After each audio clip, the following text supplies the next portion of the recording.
কেউ একজন বলেছিল আমার অপর নাম বিপদ।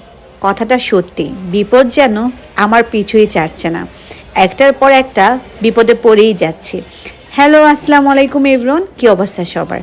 সো দেখতেই পাচ্ছেন নতুন আরেকটা বিপদের সম্মুখীন হয়ে গিয়েছি। এখন আমার এই অবস্থা দেখে তোমাদের মধ্যে অনেকেরই হচ্ছে কিউরিয়াসিটি থাকবে যে এরকম বিপদের সম্মুখীন আমি কীভাবে হলাম। সো চলো গল্পটা তোমাদের সাথে শেয়ার করি।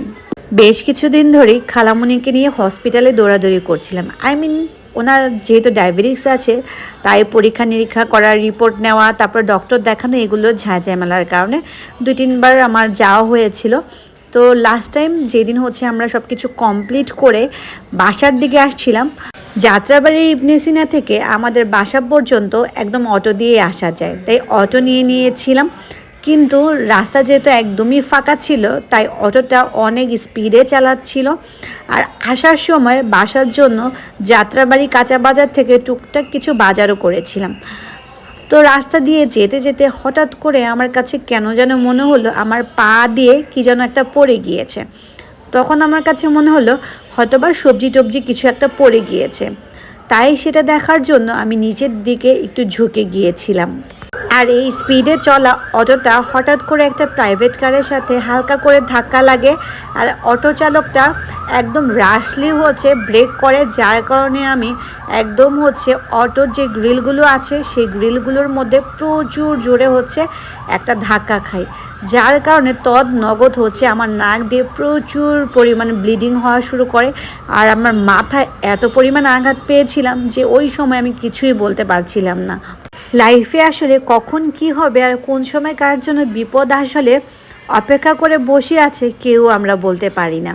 হাসি খুশির মুহূর্তটাও যে 1 সেকেন্ডের মধ্যে কান্নায় পরিণত হতে পারে, সেটা আমি এই মুহূর্তে একদম হাড়ে হাড়ে টের পেয়েছিলাম।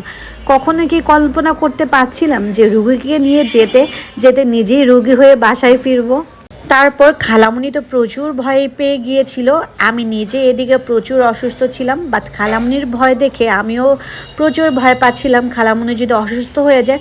তাই আমার শত কষ্ট রেখেও আমি তাকে বোঝানোর চেষ্টা করছিলাম যে না, ভয় পাইও না, আমি ওকে, ঠিক আছে ঠিক আছে, প্লিজ প্যানিক হইও না, আমি ঠিক আছি।